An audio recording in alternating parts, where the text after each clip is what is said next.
আগে কেউ হজ না করে উমরা করে, তাহলে তার উপরে হজ্জ ফরজ হয়ে যাবে।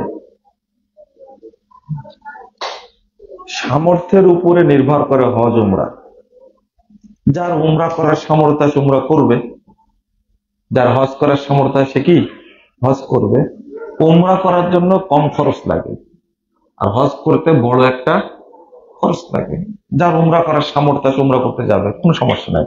উমরা করলেই যে হজ তার উপরে ফরজ হয়ে গেল, হজ করতেই হবে, এই সামর্থ্য না থাকলে কেমনে হবে? হজ করতে উমরা করতে খরচ হয় সর্বোচ্চ 1,20,000 30,000 টাকা খরচ হয় নর্মাল যদি করে।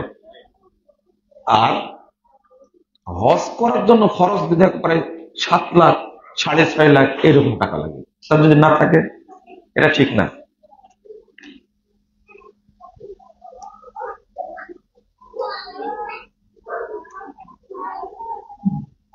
আমি জানি যে একজন ব্যক্তি যে মাঝে মধ্যে 1-2 ওয়াক্ত সালাত পড়েন বা শুধু জুমা আদায় করেন, এমন ব্যক্তির সাথে জেনে শুনে ভাগা কুরবানি কতটুকু সম্মত হবে?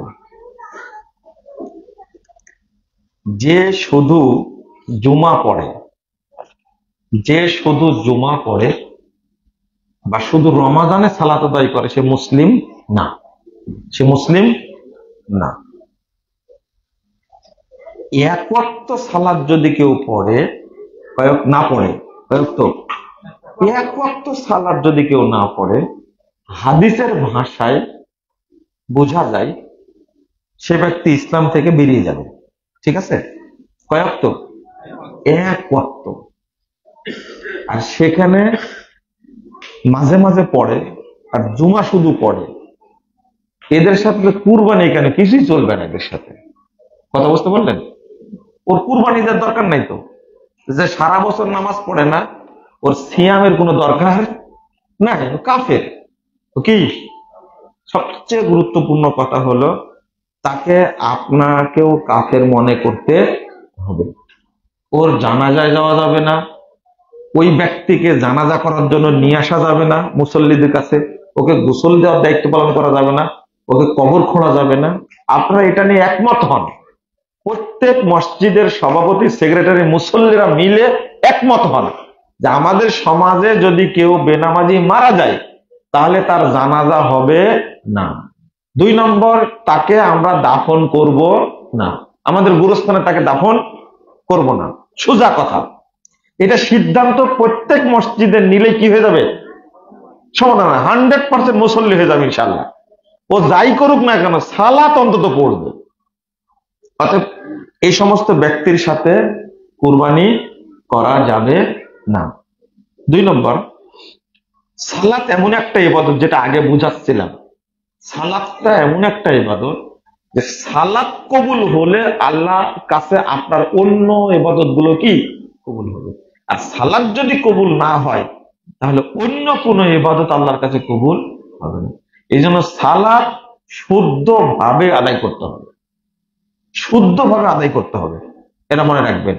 সালাত খুব যত্নের সাথে আদায় করতে হবে যেন কবুল হয়। কুরবানির জন্য নিজে পশু জবাই করার কি শর্ত? কোন শর্ত না, শুধু বিসমিল্লাহ আল্লাহু আকবার, কি এটাই শর্ত। কিবলামুখী হয়ে বিসমিল্লাহ আল্লাহু আকবার বলে আপনি কি করবেন? কুরবানি করে দেবেন। নিজ হাতে কুরবানি পশু জবাই করলে কি কোনো ফজিলত বা অতিরিক্ত নেকি আছে? না। রাসূল সাল্লাল্লাহু আলাইহি ওয়াসাল্লাম করেছেন, সাহাবীরা করেছেন, এটাই নেকি। আপনি একটা আদর্শ মানলেন, সুন্নাহ মানলেন, এটাই নেকি। কুরবানি করা ওয়াজিব না সুন্নাতে মুআক্কাদা? কুরবানি সুন্নাতে সুন্নাত। কুরবানি কি সুন্নাত। আপনার সামর্থ্য হলে করবেন, তাহলে করবেন না। তবে কুরবানি আর আকিকা একসঙ্গে মারবেন, কোনোটাই হবে না। বুঝেননি কথা? কেউ যদি কুরবানি আর আকিকা দুইটা একসঙ্গে নিয়াত করে তাহলে কোনোটাই কি, দুইটাই বাতিল হয়ে যাবে। এটা এই জাহেলি ধর্ম শুধু বাংলাদেশে চলে, অন্য কোনো দেশে এগুলো চলে না। কুরবানি কি এক পরিবারের পক্ষ থেকে ন্যূনতম একটি পশু দেওয়ার নিয়ম কি? আর এক্ষেত্রে পরিবার বলতে কি একই ছাদের নিচে যারা একসাথে বসবাস করে এদের সবাইকে বোঝানো হয়েছে এক পরিবার বলতে যে একসঙ্গে যারা থাকেন আপনারা, এটা একটা পরিবার।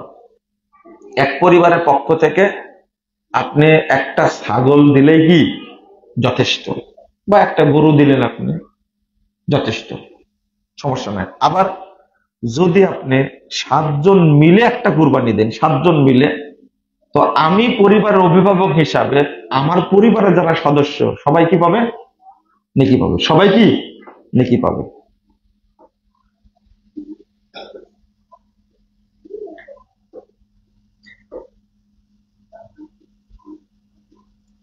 খুব সুন্দর প্রশ্ন করেছেন তো।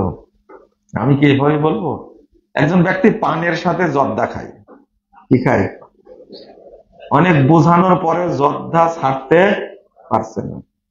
এখন সমস্যা হলো তিনি যে এখানে আসছেন তার জর্দা আমি কিনে না দিলে তিনি নিজের দোকানে গিয়ে জর্দা খেতে আহ, কিনে নিয়ে এসে খান। এক্ষেত্রে আমার করণীয় কি? খুব জটিল প্রশ্ন করেছেন, তাই না? আপনি তাকে জর্দা কিনে নিয়ে এসে দিবেন না, ঠিক আছে? এখন যদি জর্দা না খেলে যদি মরে যায়, যদি এই প্রশ্ন করেন তখন কি হবে, তাই না? হ্যাঁ, মরে গেলে যায়। হারামকে সহযোগিতা করা যাবে না। জর্দা হারাম। আপনি একজন ব্যক্তিকে পরীক্ষা করার জন্য ওর জর্দার কোটাটা লুকিয়ে রাখবেন আপনি, আর বাড়ির গেটটা লাগা রাখবেন একদিন মাত্র। কয়দিন? একদিন। খাবার টাবার সব দিবেন, শুধু কি দিবেন না? জর্দাটা দিবেন না। মনে রাখবেন, খাবার খাওয়ার পরেও যে জিনিস না খালে টিকতে পারে না এর নামে কি? হারাম, নেশা, মাদক। এই পানও কিছুটা এরকম, কিন্তু সুপারি তো হারামই। সুপারি কি হারাম। পান খাওয়া ছেড়ে দিবেন, আমি আপনার নসিহত করছি। কারণ শুরু থেকেও জর্দা খায় না, কি খায়? আগে পান খায়। পানি কিন্তু জর্দা খাওয়া শেখায়, তাই না? শুরু থেকে ওই ইয়াবা খায়। শুরুতে কি খায়? বিড়ি খায়, শুরুতে সিগারেট খায়, গাঁজা শুরুতে খায় না কিন্তু। অর্থাৎ বিড়ি আগে হারাম করেন, বুঝলেন কথা? বিড়ি আগে কি করেন? হারাম করেন। বিড়ি সবকিছু খাওয়া শেখায়। অতএব জর্দা, গুল, আলা পাতা যে বেটে খায় যেটা হাতে, এগুলো হারাম, পরিষ্কার হারাম। এগুলোর সাথে কোনো আপোষ নেই। কত কঠিন কথা জানেন? লা হাওলা ওয়ালা কুওয়াতা ইল্লা বিল্লাহ। রাসূল সাল্লাল্লাহু আলাইহি ওয়াসাল্লাম বলেছেন, আল খামরু উম্মুল ফাওয়াহিশ। নেশাটা হলো সমস্ত অপকর্মের মা। নেশাটা সমস্ত অপকর্মের কি? মা। মানে এই নেশাই সবগুলোকে জন্ম দিয়েছে। 2 নম্বরটা হলো ওয়াকবারুল কাবায়ের, আর যত কাবিরা গুনাহ আছে তার অন্যতম। মান শারিবাহা, যে ব্যক্তি নেশা করে, ওয়াকা আলা উম্মিহি ওয়া খালাতিহি ওয়া আম্মাতিহি, যে ব্যক্তি নেশা করে ওই ব্যক্তি তার মায়ের সাথে, খালার সাথে এবং ফুপুর সাথে জেনা করে। ছি, আস্তাগফিরুল্লাহ। হানাফি মাযহাবের মসজিদে জুমার দিনে 2 বার আযান দেয়।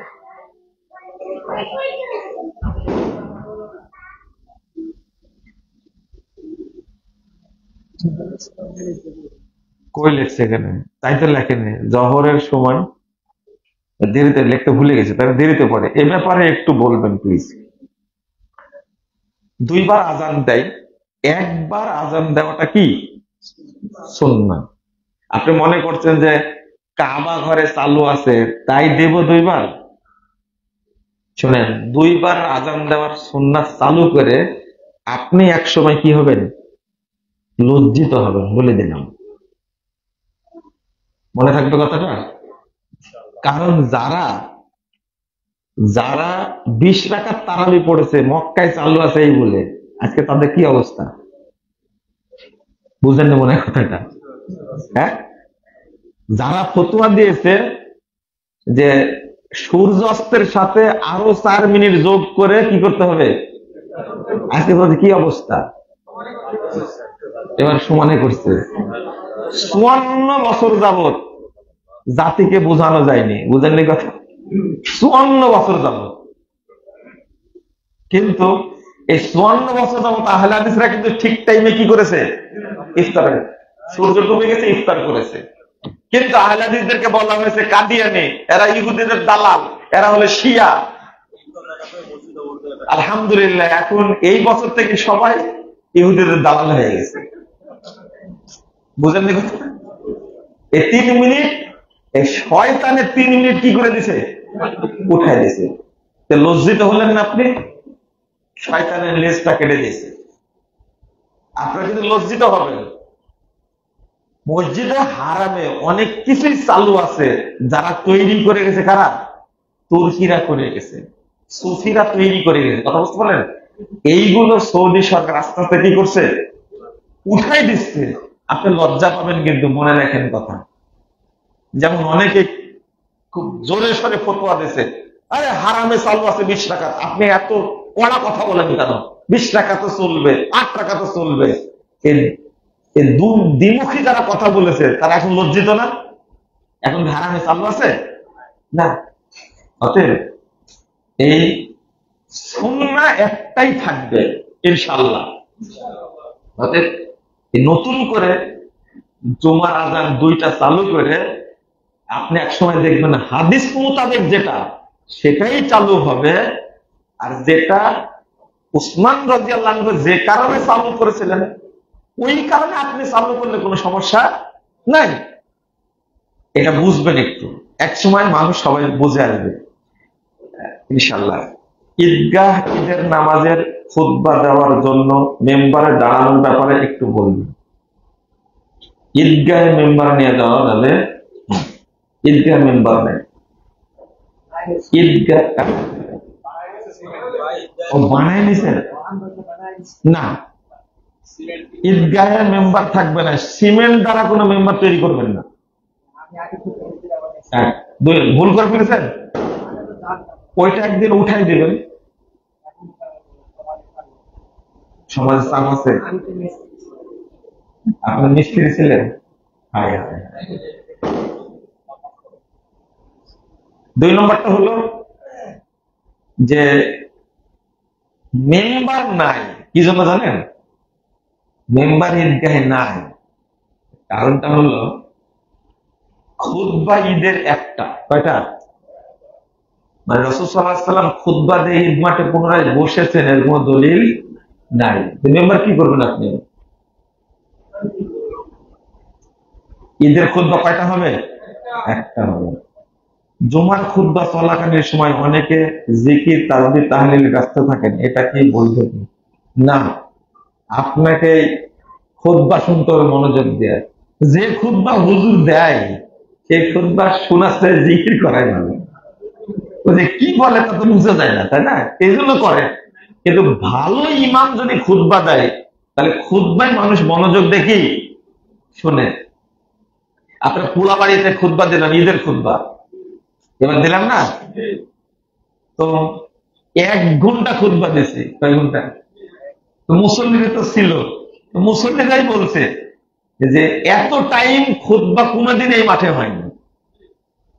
আমি তো খুতবা দিছি 1 ঘন্টা, তো মুসল্লিরা তাকে ঘুমায়নি যায়নি। কিছু ছেলে পেলে যারা তরুণ ছেলে পেলে ওরা তো ঈদের দিনকে খুশি আনন্দ হবে, কিন্তু যারা প্রকৃত মুসল্লি তারা তো শুনেছে, তারা তাকে ঘুমায়নি। আর যে রোদ, তাই না? রোদ ছিল কিন্তু। আপনারা ভালো ইমাম দ্বারা খুতবা দেবেন, দেখবেন কেউ ঘুমাবে না। ফরজ সালাত ও আসরের ফরজই তো লিখছি দেখছি, আসরের সালাত হানাফি মসজিদে পড়া যাবে কি? ফজর হবে, ফজর। আর আছে? আর প্রশ্ন আছে? ও, এখানে একটা বিষয় শুনে নেন আপনারা। হানাফি মসজিদে পড়া যাবে কিনা এই প্রশ্নের উত্তর পরে, দেরিতে পড়ে যায়, তাই না? আমি প্রশ্ন কোন সালাত কি পড়া যাবে কিনা,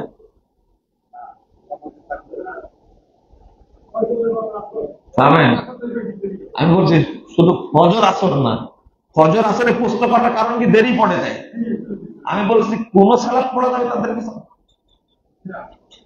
আমার প্রশ্ন হতে এই জায়গায়, কারণ হলো যে ব্যক্তি বিশ্বাস করে আল্লাহ সর্বত্র বিরাজমান, এর পিছনে সালাত হবে না। যে ব্যক্তি বিশ্বাস করে আল্লাহ নিরাকার, যে বিশ্বাস করে নবী নূরের তৈরি, যে বিশ্বাস করে আল্লাহ নবী গায়েব জানতেন, এদের পিছনে সালাত হবে, হওয়ার প্রশ্নই আসে না। আপনি খেয়াল করছেন কথাটা? এদের পিছনে কি হবে না? নামাজ হবে না। তা আপনি কেন প্রশ্ন করতেন শুধু ফজর আর? আচ্ছা, একজন আমাকে প্রশ্ন করতে রমাদান মাসে, বলছে যে আমার বাড়ির পাশে মসজিদ, তো 20 টাকার তারাবি হয়, তো আমি 8 রাকাত পড়ি তারাবির নিয়াতে আর 12 রাকাত পড়ি নফলের নিয়াতে, তো হবে না? আমি বললাম যে দারুণ ইঞ্জিনিয়ার আপনি, মনে মনে একটা নিয়াত করে নিয়েছে। আমি বললাম যে ইমামের আকীদা কি? বলছে ও ইমামের আকীদা তো কঠিন আকীদা। কেমন? বলছে যারা বলবে নবী নূরের তৈরি তারা কাফের, তাদের বউ তালাক। নাকি মাটির তৈরি, সরি, যে বলবে নবী কিসের তৈরি? মাটির তৈরি, এই কথা যে বলবে সে কাফের, তার বউ কি? তালাক। আমি বললাম যে যা হয়েছে, এই ইমামের পিছনে যদি 8 রাকাতও তারাবি পড়েন তবুও সালাত বাতিল। এবার কি বুঝতে পারছেন আপনারা? তাহলে আপনি শুধু ফজর আসরের কথা বলছেন কেন? ঠিক নাই। আচ্ছা, যদি কাদিয়ানি শিয়ারা ইহুদিরা যে নামাজ পড়ে, এদের পিছনে নামাজ হবে? কেন? নামাজ তো পড়ে। এখন একটা মসজিদে কবর আছে, নামাজ হবে? কেন হবে না? কবর আছে তাই। এর চেয়ে যে ওই ইমামের আকীদা বেশি খারাপ। কবর আছে মসজিদে, আল্লাহকে অপমান করা হয়, কিন্তু যারা সরাসরি আল্লাহকে অপমান করে, বলে আল্লাহ সর্বত্র বিরাজমান, আল্লাহ নিরাকার, আল্লাহ সব জায়গায় থাকে, নাউযুবিল্লাহ, এই পচা আকীদার পিছনে সালাত হবে। যে তাবিজের ব্যবসা করে তার পিছনে সালাত হবে না, যে পীরের মুরিদ যে তার পিছনে সালাত হবে না। এটা বুঝেন আপনি। এখন কি করবেন তাহলে? আপনি বাড়িতে পড়েন একাকী, আপনি কি বাড়িতে পড়েন একাকী, ওইটাই জামাতের নেকি পাবেন। ইবনে মাসউদ রাদিয়াল্লাহু আনহু বলছেন, জামাত যদি দেরিতে হয় ওটা জামাত না, তুমি একা পড়ছো, একাকী সালাত যেটা পড়ছো ওইটাই কি জামাত, জামাতের নেকি পাবেন। আমি প্রত্যেক ওয়াক্তের শেষে সূরা হাশরের শেষ তিনার পড়া যাবে কি?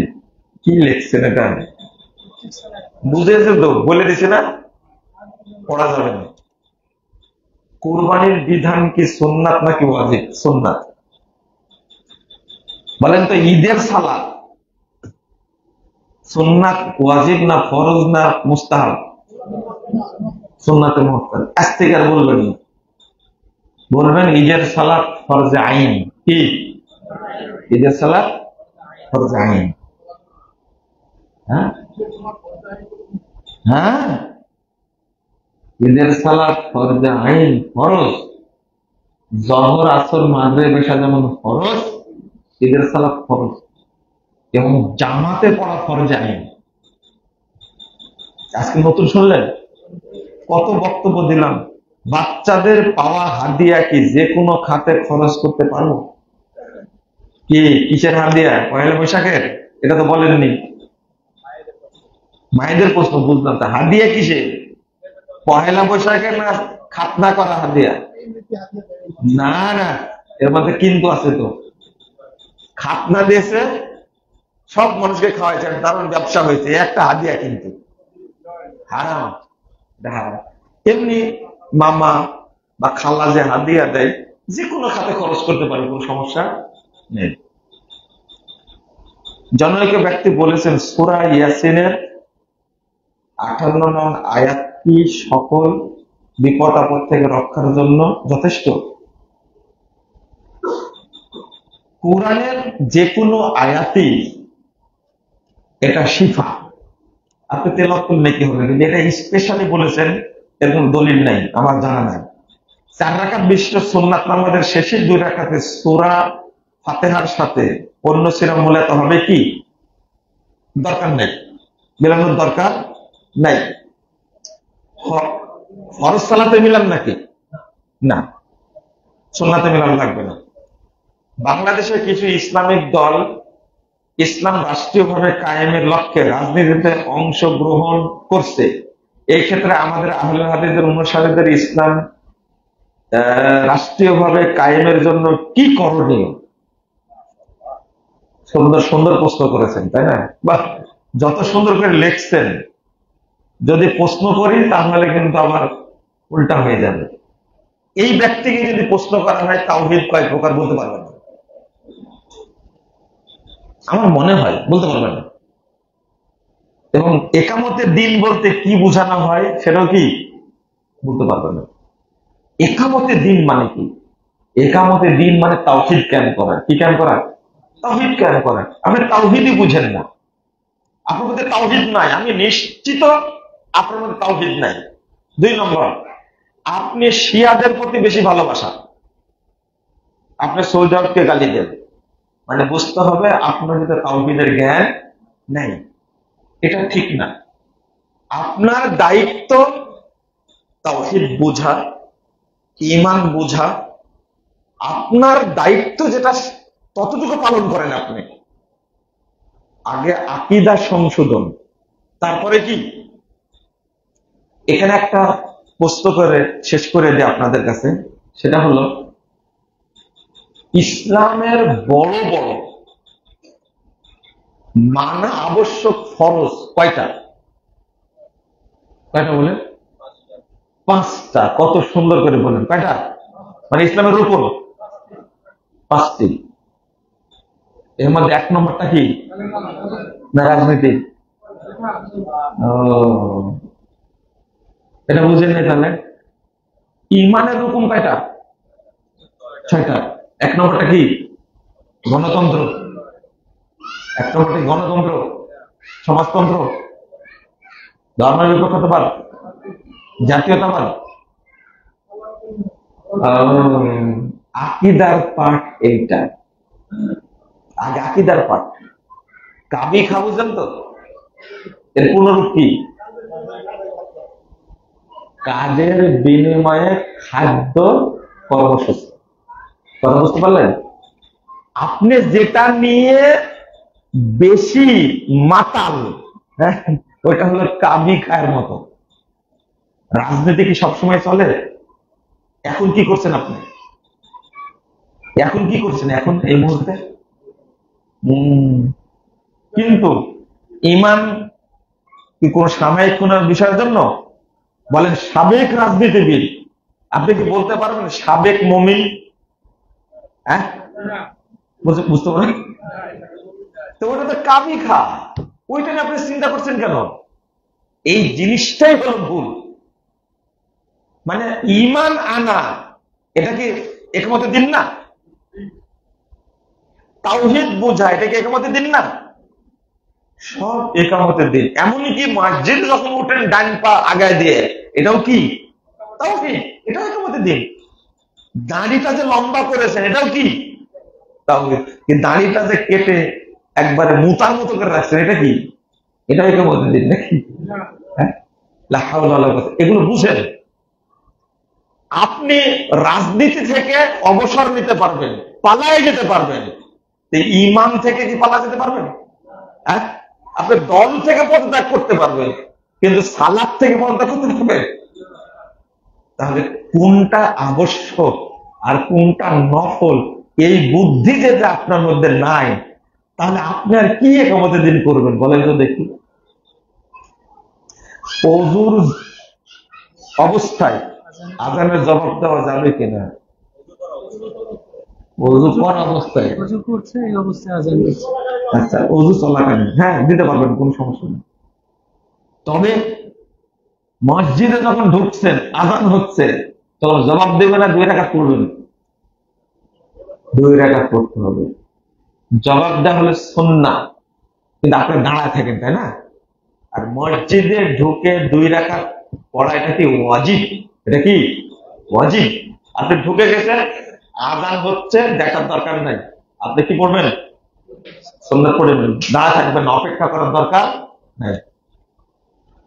ফরজ সালাতের জামাতের শেষ রাকাতে অংশগ্রহণ করলে সেটা কি আমার জন্য প্রথম রাকাত হিসাবে গণ্য হবে? জি, ওইটা আপনার প্রথম রাকাত, ওইভাবে আপনি সালাত পড়ে নেবেন।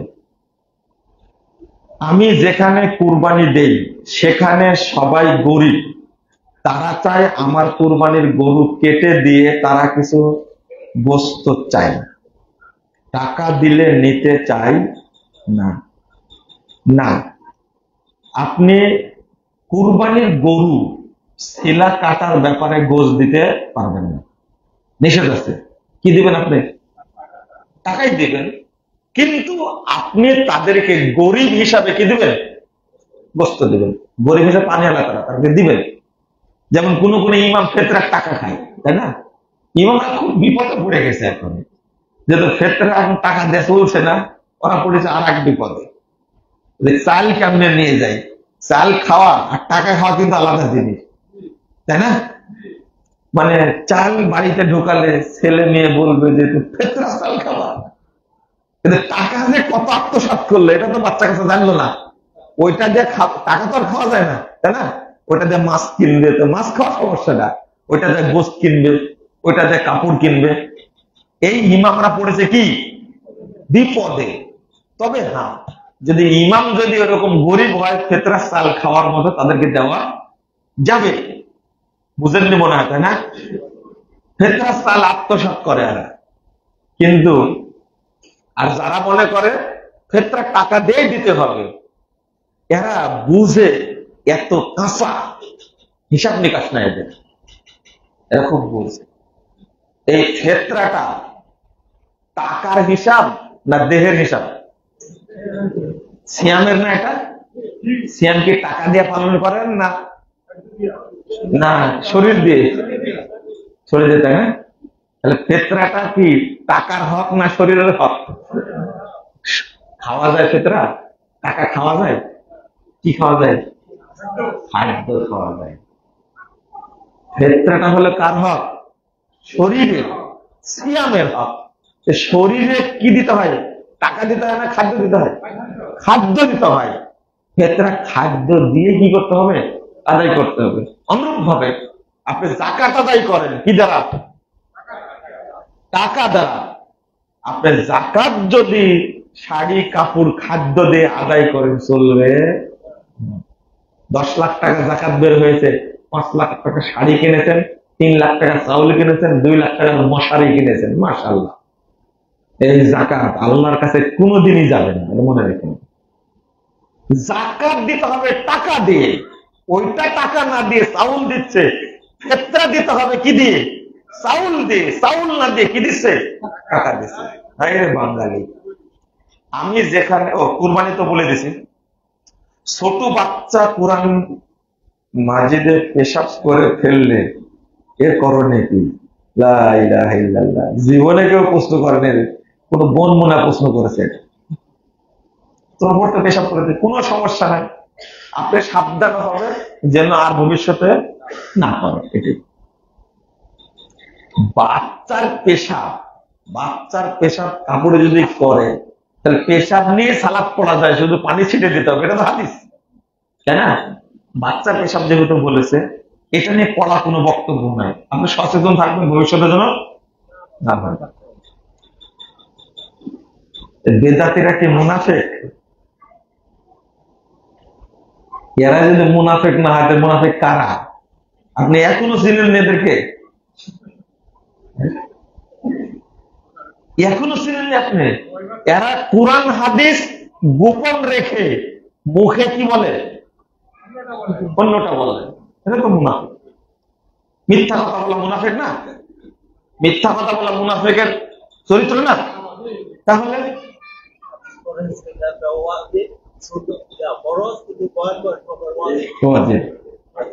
দোয়ার মাধ্যমে কি ভাগ্য পরিবর্তন সম্ভব? না পরিবর্তন হলেও কি ঠিক কতটুকু সম্ভব? জীবনের কোন মূল ঘটনা পরিবর্তন সম্ভব? দোয়ার মাধ্যমে পরিবর্তন আল্লাহ করে দিতে পারেন। আল্লাহ বলছেন ইয়ামহুল্লাহু মাইয়াশা ওয়া ইউসবিত ওয়া ইনদাহু উম্মুল কিতাব। আল্লাহর কাছে কিতাবটা আছে, তাকদীরের কিতাব তার কাছে আছে।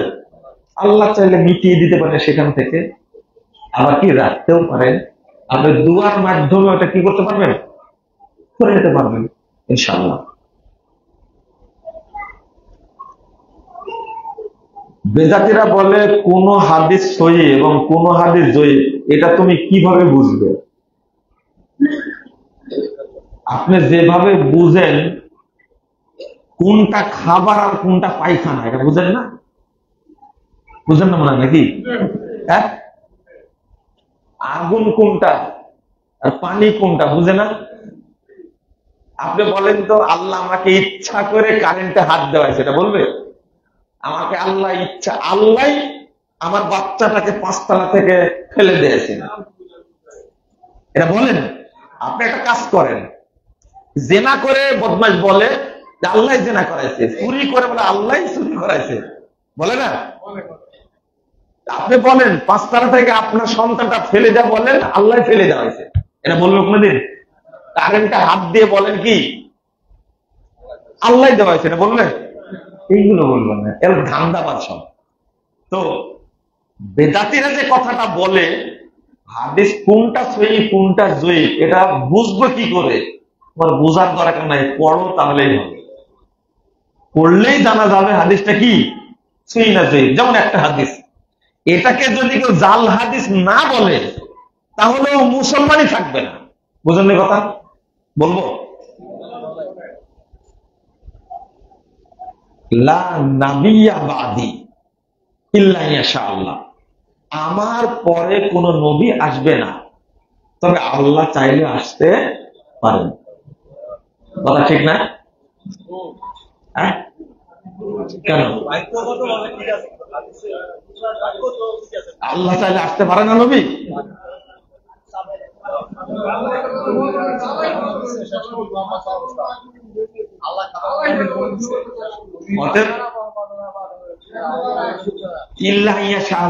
আল্লাহ চাইলে কি নবী আসতে পারে না? আসবে না? আল্লাহ চাইলেও আসবে না? আল্লাহ চাইবেন না, যে উত্তরটা সুন্দর দিয়েছে। উত্তরটা কি? আল্লাহ চাইবে না, তাহলে ইল্লা ইয়াশা আল্লাহ কথাটা মিথ্যা। কি কথাটা? কি মিথ্যা। যদি এটাকে মিথ্যা কেউ না বলে সে মুসলিম থাকবে না। মেনে পান? তাহলে জাল হাদিসকে আপনি জাল না বললে আপনি মুসলিম থাকবেন? কাফের হয়ে যাবেন। যদি খালি বিশ্বাস করেন যে মুহাম্মদ সাল্লাল্লাহু আলাইহি ওয়াসাল্লাম নবী আসতে পারে, হাদিস জাল, এটা বিশ্বাস করলে আপনি মুসলিম থাকবেন না। জাল হাদিসকে বিশ্বাস করা যাবে না। আরো হাদিস আছে, যেমন আল বাজিনজান শিফাউ মিন কুল্লি দাইন, বেগুন হলো সকল রোগের ঔষধ। বেগুন, বেগুন সকল রোগের ঔষধ বলে না? এত সুন্দর হাদিস, বেগুন সকল রোগের কি ঔষধ, মহৌষধ। হ্যাঁ, এটাকে যদি আপনি বিশ্বাস করেন ঈমান থাকবে? ঈমান থাকবে না। বেগুন সকল রোগের কি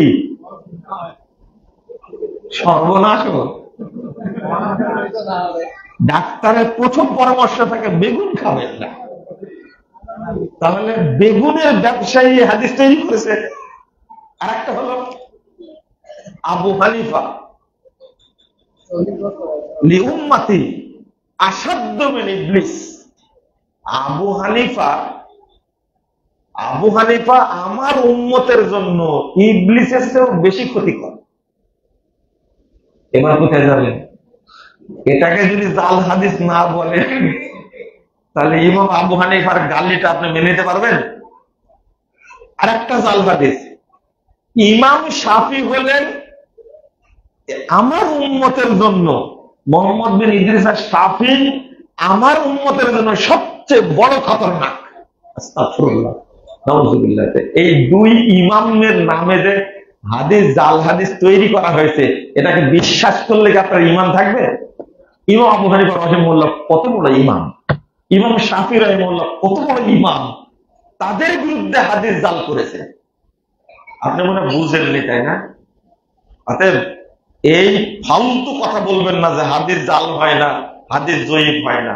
এরা সব মূর্খ। এরা কি মূর্খ? আত্মীয়র নিকট থেকে 2021 সালে 30,000 টাকা ঋণ নিয়েছিলাম, কিন্তু দুর্ভাগ্যবশত সে টাকা পরিশোধ করতে পারিনি।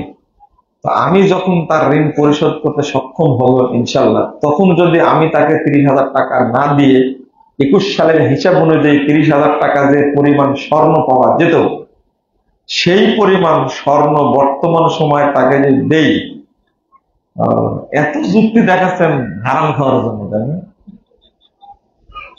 চলবে না, ওই 30,000 টাকায় দিতে হবে। আর যদি চুক্তিতে নেন যে বছরে লাভ দেবে আমাকে 1,000 টাকা, তাহলে তো গেছে। এত ফন্দি বের করেছে, যত ফিতনা সুদ হারামকে জায়েজ করার জন্য, সব ফিতনা। আমি কোরআন সুন্নাহর অনুসারী যুবক, প্রশ্ন, পরিবার দিনহীন, আমি ও আমার স্ত্রী কোরআন সুন্নাহ অনুসারী, মাঝে মাঝে আমার মা স্ত্রীকে ভুল বুঝে, কি লেখছে, সন্দেহ হয়, তখনই কথা বলে, সেক্ষেত্রে করণীয় কি? এটা শুধু আপনার পরিবারের না, সব পরিবারে আছে। আমি কি ভুল বললাম? এই এই সমস্যাটা আছে। শাশুড়ি বৌমাকে ভুল বুঝে, বৌমা শাশুড়িকে কি বুঝে? ভুল বুঝে। এই বাংলাদেশের কালচারটা খুব খারাপ। শাশুড়ি বৌমাকে মেনে নিতে পারে না।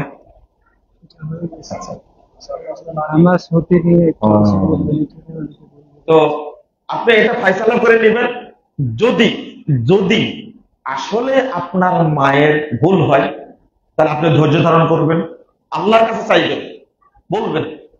আর আপনার ওয়াইফের যদি ভুল হয়ে থাকে, তাহলে আপনার ওয়াইফকে আপনি সংশোধন করবেন, কিন্তু বাপ মা সম্পর্কে কখনো খারাপ মন্তব্য করবেন না, বলবেন।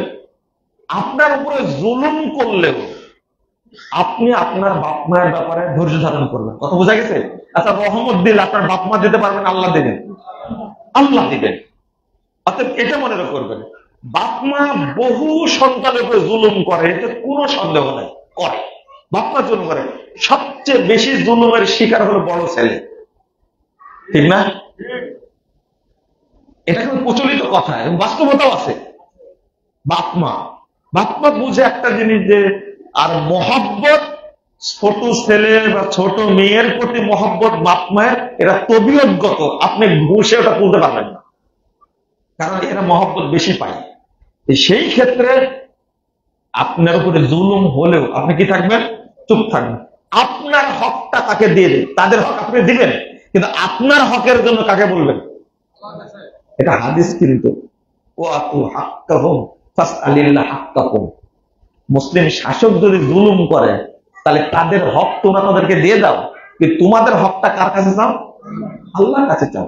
এই পন্থা অবলম্বন করবেন আপনি, কিন্তু বাপ মাকে কখনো মন্দ বলা যাবে না। বেশি জুলুম করলে সেটা আলাদা, আপনাকে গ্রেফতার করাবে, শত্রু লাগাই দিল, সেটা আলাদা ব্যাপার। বাংলাদেশে ইরানপন্থী দল কোনগুলো? ইরানের বিপ্লবী নেতা খোমেনি কেন মুসলিম নয়? এবার তো প্যাচটা লাগাই দেন, এতক্ষণ তো ভালোই ছিলেন। শোনেন, এইটা আমরা শুরু থেকে বলে আসি, একে তো আমার কথা শুনেই না, আর যারা শুনে গালি দেয়। আর বাংলাদেশে আপনারা বলেন যে অধিকাংশ মুসলিম, তাই না? না, বাংলাদেশের অধিকাংশ মানুষই শিয়া। কি? শিয়া। দীর্ঘদিন প্রায় 650 বছর এই দেশটাকে স্বাধীন করেছে, কি বলে, শাসন করেছে শিয়ারা। তারা শিয়ারা শাসন করেছে। এরপরে আসছে সুফিরা। কারা? সুফিরা। অর্থাৎ আকীদাগত অধিকাংশ মানুষই কি? শিয়া। ইসলামী দল যেগুলো আছে, সুফিরা,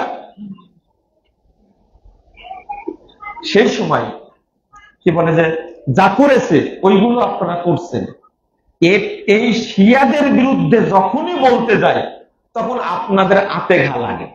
যেমন 1 নম্বর ভুল হলো, ইরানকে মুসলিম রাষ্ট্র মনে করেন। আপনি কি মনে করেন? ইরানকে মুসলিম রাষ্ট্র মনে করেন।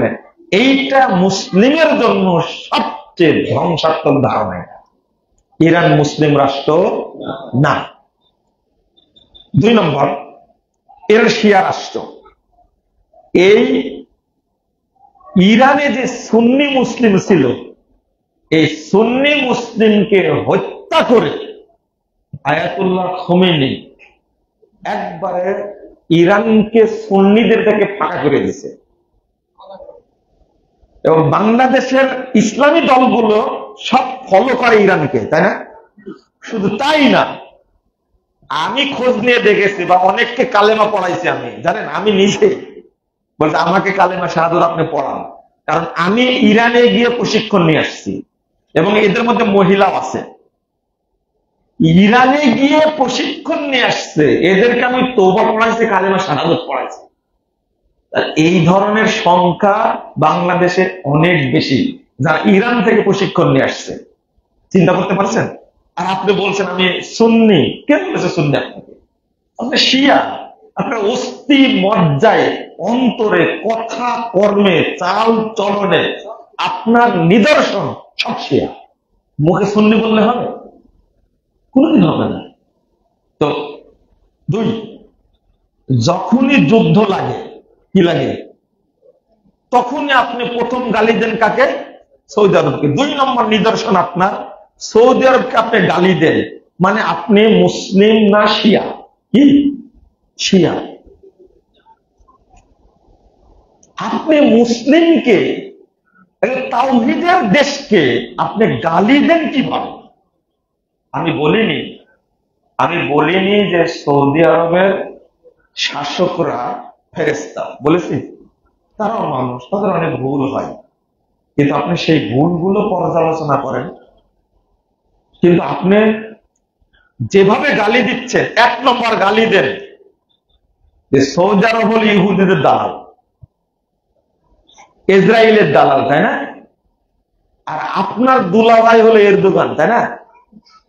আপনার বাপকে এরদোগান, তাই না? এরদোগানকে চিনেন আপনি? আপনাকে তওবা করা লাগবে, মনে রাখবেন। এরদোগান নেটোর সদস্য হবে কখন? সৌদি আরবকে নেটোর সদস্য? সৌদি আরব তুমি গালি দাও, তোমাকে ধোয়া পরিষ্কার করে দেবেন ইনশাআল্লাহ। আমার বক্তব্য শুনে নেটোর সদস্য হয়ে ওই ইসরায়েলে হামলা করা সাহস রাখে এরদোগান? লজ্জা কোন দিন হবে? একটু পড়াশোনা করো, তাহলে ভূতের মতো, গাধার মতো খালি চিল্লাতে পারে, খালি গালি দিতে পারে, কিন্তু পড়াশোনা করে না, একটু গবেষণাও করে না। আল্লাহ যেন এদেরকে হেদায়েত দান করে। 2 নম্বর, আপনি চিন্তা করলেন না একবার যে ফিলিস্তিনের জন্য একটা কথা বলেন যে ফিলিস্তিনের জন্য এরদোগান এই উপকারটা করেছে? আপনার হায়াত বিশ্লেষণ করা হবে, আপনি দেখান তো এই উপকারটা করেছে। ইরান ফিলিস্তিনের উপকার করেছে ক্ষতি ছাড়া, আপনি দেখান তো দেখি পারেন কিনা। কি করেছে ইরান? হিজবুল্লাহ ফিলিস্তিনের কি করেছে আপনি দেখান তো। কিন্তু সৌদি আরব যা করেছে, পুরো বাংলাদেশ মিলে আপনার যত দুলাভাই আছে শিয়া, হিজবুল্লাহ, হুতি, বাশার, সবগুলো মিলে আপনার কিয়ামত পর্যন্ত করতে পারবেন না যেটা সৌদি আরব করেছে। আপনি জানেন না তাই? 2018 সালে $500 বিলিয়ন দিয়েছে সৌদি আরব ফিলিস্তিনকে। আপনি কি দিয়েছেন? বাইতুল মানে জেরুজালেম ফান্ড গঠন করছে সৌদি আরব, আল আকসা ফান্ড গঠন করেছে। প্রতি বছর নিয়মিত প্রতি মাসে ফান্ড যায়, হিসাব করে দেখা গেছে প্রায় 200 মিলিয়ন তাদের অর্থ দান করে তাদের জন্য। আপনি কি দিয়েছেন? বাংলাদেশের আপনারা ফিলিস্তিন পন্থী, তাই না? আপনি বলছেন মাস ফর গাজা, ঢাকায় উপস্থিত হলেন, কি দিয়েছেন আপনি যাবত ফিলিস্তিনকে? বলেন তো কি দিয়েছেন? আপনি কি দিয়েছেন?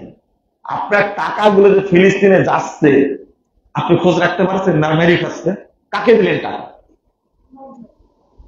ইমাম সাহেবকে দিয়েছেন। আজকে একটু স্বপ্ন দেখার চেষ্টা করবো যে টাকাগুলো কোথায় গেল, পৌঁছলো কিনা। অত সহজ বুঝেন না এগুলো। তো আগে ধারণা রাখবেন, প্রথম নির্ধারণ করতে হবে কাদের আকীদা পরিষ্কার। আমি একটা জিনিস বুঝাতে চাচ্ছি যে এই যে মানুষগুলোকে মারছে, ফিলিস্তিনে মারছে না মানুষগুলোকে, আপনি হুতি কি করলো, হিজবুল্লাহ কি করলো, হামাস কি করলো বলেন তো দেখি। হামাস কারা? হামাস কারা? না, হামাস সম্পর্কে জানেন না। শোনেন, আগে শাসন করত ফাতাহ। কি ফাতাহ? ফাতাহ গঠিত হয়েছে 1959 সালে। 1959 সালে, একটু বুঝে নেন একটু। এর প্রধান ছিলেন হলো ইয়াসির আরাফাত, মারা গেছেন 1987 সালে। 14 ডিসেম্বর তৈরি হলো হামাস। ফাতাহ থাকতে হামাস তৈরি হলো কেন? এটাকেই বললো মুক্তির আন্দোলন। এটা এই হামাস হলো মিশরের বাদারহুড আছে না, ইখওয়ান মুসলিমিন, মুসলিম বাদারহুডের শাখা খুললো 87 সালে হামাস। হামাস হলো বহিরাগত। হামাস কি? বহিরাগত।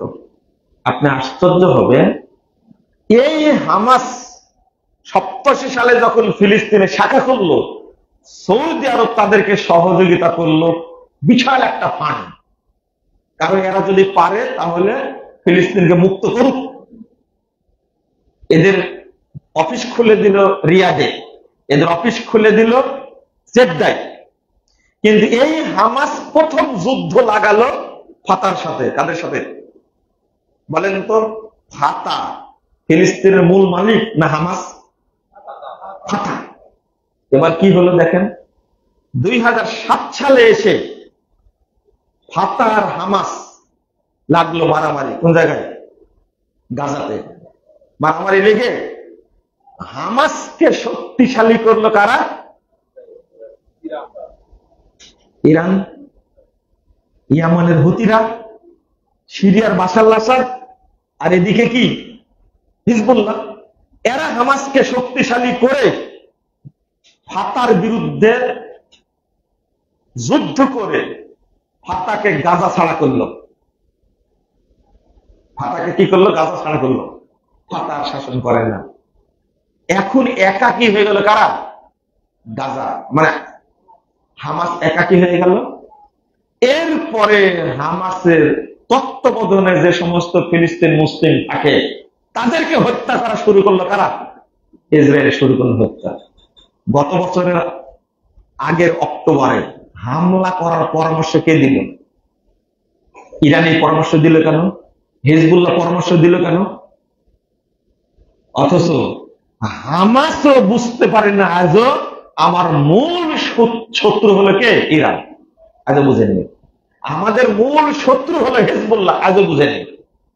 হামাস বুঝেনি। আমি আবারও বলছি, একদিন প্রকাশ পাবে। কেন গাজায় মিছিল হয়, হামাস বেরিয়ে যাও, যুদ্ধ বন্ধ করো। দেখছেন মিডিয়ায় আপনারা?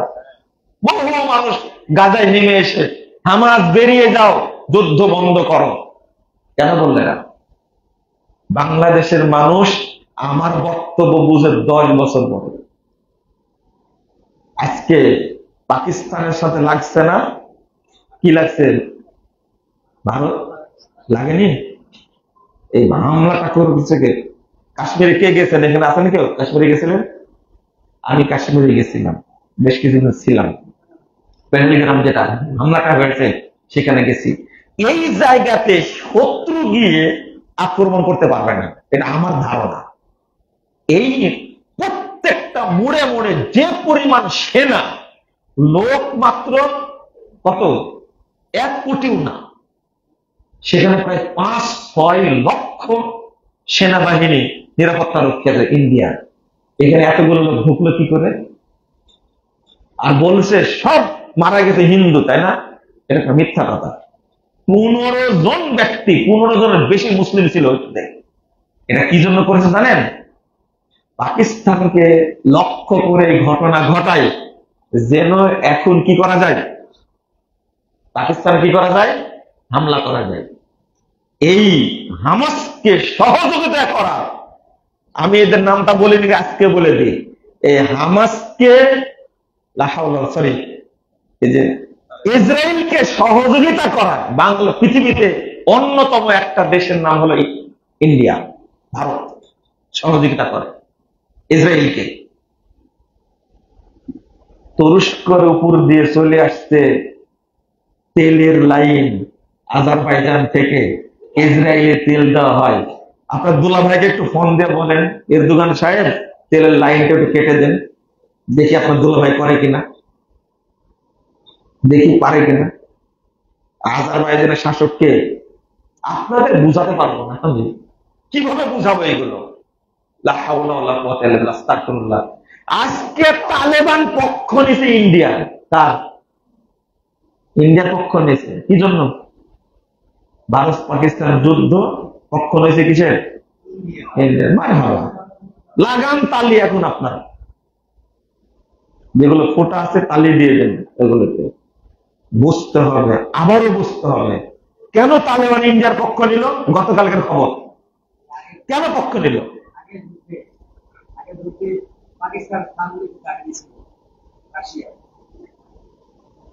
আপনি বুঝবেন না এগুলো রাজনীতি। সৌদি কার পক্ষে? হামাসের বন্ধু কারা? হামাসের 1 নম্বর বন্ধু হলো ইরান, 2 নম্বর বন্ধু হলো হিজবুল্লাহ, 3 নম্বর বন্ধু হলো হুতি, 4 নম্বর বন্ধু হলো বাশার আল আসাদ সিরিয়ার, 5 নম্বর বন্ধু হলো তালেবান। অথচ হামাস নেতাকে ডেকে নিয়ে ইসমাইল হানিয়া সবচেয়ে চৌকুশ নেতা ছিল, হত্যা করলো কে? কে হত্যা করলো? ইরান হত্যা করলে কেন? কিন্তু তাকে হত্যা করে ঠিক রাখতে পারে, পরে আবার মারছে কাকে? রাইসিকে সাইজ করে দিল না, হেলিকপ্টার হামলায় মারা গেল না, কে মারলো? বোঝেননি? হেজবুল্লাহ নেতাকে হত্যা করলো ইসরায়েল দ্বারা, তাই না? এইগুলো আপনি একটা কথা বুঝেন, সৌদি আরবের সাথে হামাসের সম্পর্ক আছে? কোন সম্পর্ক নেই, কোন সম্পর্ক না। আগে ছিল, এখন সম্পর্ক নাই। কেন ছিল? কোন দিন সম্পর্ক নষ্ট হলো? কোন দিন নষ্ট হলো? ওই যে যখন মিশরে ব্রাদারহুড বিরোধিতা করলো সৌদি আরবের, তখন থেকে এদের সাথে কি সম্পর্ক খারাপ হয়ে গেল। এগুলো আপনাকে একটু বুঝতে হবে। আর আমরা চাই হারামাইনকে যেন কেউ দখল করতে না পারে। হারামাইন 2টা হারাম, কাবা সেখানে আছে, এর সাথে ঈমান জড়িত। আমি কখনো শিয়াদের পক্ষ নিতে পারি? প্রশ্ন আসে না। এই শিয়ারা, এই হিজবুল্লাহ, এই বাশার আসাদ, তারা সব সাহাবীকে কাফের মনে করে। নাউজুবিল্লাহ। মা আয়েশা রাদিয়াল্লাহু আনহাকে জিনাকারিনী মহিলা মনে করে। তারা আবু বকর এবং উসমানের উপরে গালি দেয়। মা আয়েশার নামে প্রতি বছর তারা কেক কেটে তাকে বলে আয়েশা ফিন্নার। নাউজুবিল্লাহ। এদের পক্ষ অবলম্বন করা যায়? কখনো না। আপনি সৌদি আরবের দোষগুলো উল্লেখ করেন, কিন্তু আপনি কখনো বলতে পারেন না, এমনকি বাংলাদেশের আলেম জাহেলরা বলে যে সৌদি আরবের আলেমরা রিয়াল খোর। কি খোর? রিয়াল খোর। এদের কোনো যোগ্যতা নাই। ভাইরাস বক্তা যারা, এরা হলো মূর্খ, এরা মূর্খ, এরা তো কেতাব পত্রই পড়তে জানে না, এদের মধ্যে এলেমই নাই। এমন একটা প্রশ্ন করলে যে এক বাক্যে উত্তর দেওয়া যায় না। একদিন সব আল্লাহ প্রকাশ করে দেবেন ইনশাআল্লাহ, সব প্রকাশ করে দেবেন ইনশাআল্লাহ। আল্লাহ যেন মুসলিম উম্মাকে হেফাজত করেন, আমিন। আল্লাহ রাব্বুল আলামিন যেন ইহুদিদেরকে ধ্বংস করে দেন, আমিন। আল্লাহ যেন নিশ্চিহ্ন করে দেন ইহুদিদেরকে। এরপর বলবেন আহলে হাদিসরা ইহুদিদের দালাল, তাই না? দালাল কারা? আহলাদিসরা সবসময় কুনুতে নাজেলা পড়ে ইসরায়েলের বিরুদ্ধে, বলে না? ইসরায়েল না বলবে ইহুদি বলবেন, কি বলবেন? আমরা বলি ইসরায়েল বলছি না, ইসরায়েল আমাদের নবীর নাম। তিনি কে? ইয়াকুব আলাইহিস সালাম। এটা হলো শিয়াদের একটা চাল। এটা কিসের চাল? আস্তাগফিরুল্লাহ। কখনো বলবেন না, বলবেন কি ফিলিস্তিনের ইহুদি, ফিলিস্তিনের ইহুদি। সব সময় ইহুদের কথাটা বলে বদদুয়া করবেন, আল্লাহ যেন এদেরকে ধ্বংস করে দেন। ইসরায়েল বলবেন না, ওরা কৌশল করে নামটা কি ইসরায়েল রাখছেন। ইসরায়েল আমাদের নবীর নাম, ইয়াকুব আলাইহিস সালামের নাম। অতএব আমরা কখনো ইসরায়েল শব্দটা বলবো না, আমরা কি বলবো? ইহুদি বলবো। আল্লাহ যেন আমাদের বোঝার তৌফিক দান করেন, আমিন। অনেক সময় নিয়ে নিলাম। আজান শোনা যাচ্ছে, এ সময় টয়লেটে যাওয়া যাবে কি? আজান শোনা যাচ্ছে, এইটা আপনার জন্য সুন্নাত। আর টয়লেটে যাওয়া, এটাও যদি না বুঝেন কষ্ট করে বুঝতে হয়। বলেন। হ্যাঁ,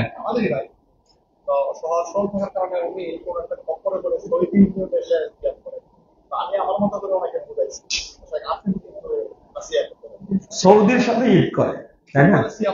শোনেন, ঈদ কখনোই একাকী করা যায় না।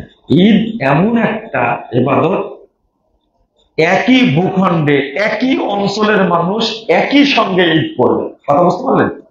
যেমন এমনকি রাসূল সাল্লাল্লাহু আলাইহি ওয়াসাল্লাম মহিলাদেরকেও ঈদ মাঠে নিয়ে যেতে বলেছেন।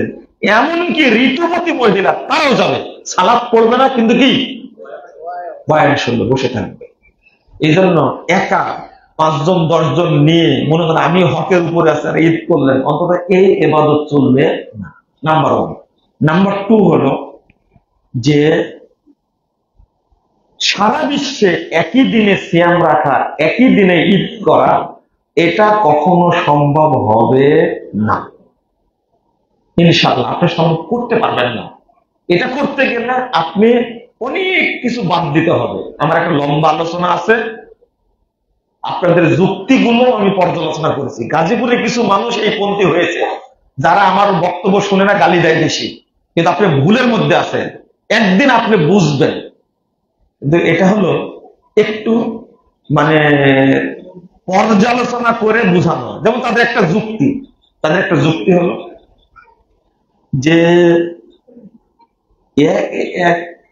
কি বলে যে 3 ঘন্টা একটা দিন চেঞ্জ হতে পারে, তাদের একটা যুক্তি। এটা কি 3 ঘন্টা একটা দিন চেঞ্জ হতে পারে?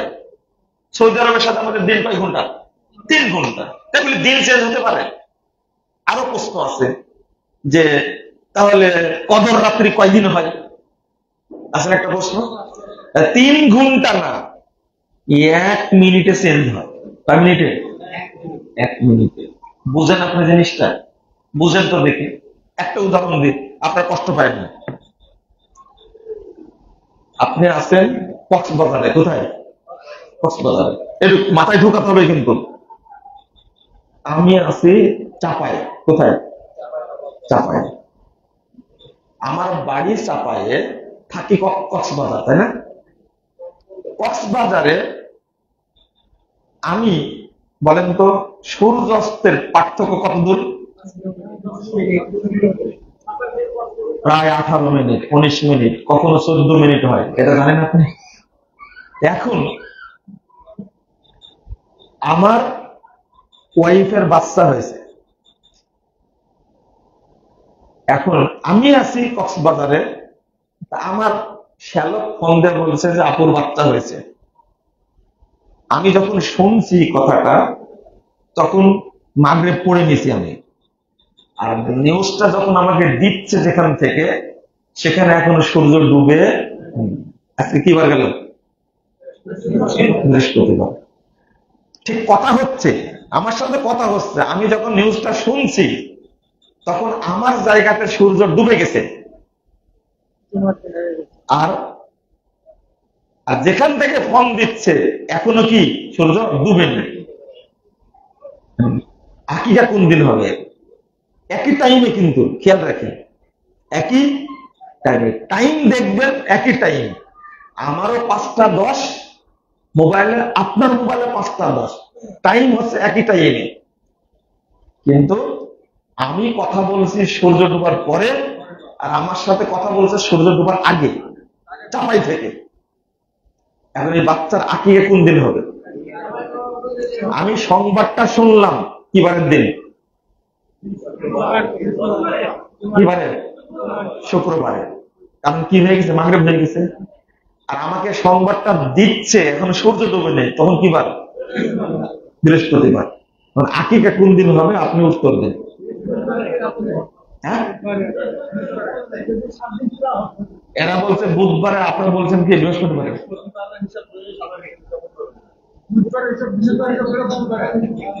বুধবারে। বাচ্চা হয়েছে বৃহস্পতিবারে, সংবাদ শুনছি কি বারে? শুক্রবারে। হ্যাঁ, বাচ্চা তো আমার।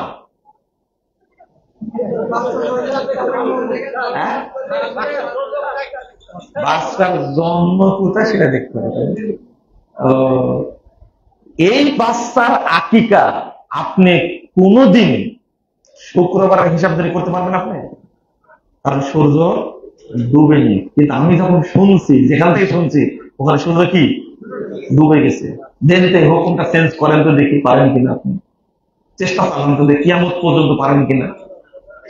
একই দেশ, সময়ের পার্থক্য, সংবাদটা শুনছি একই সময়ে, সময়ের পার্থক্য হয়ে গেছে কয় মিনিট?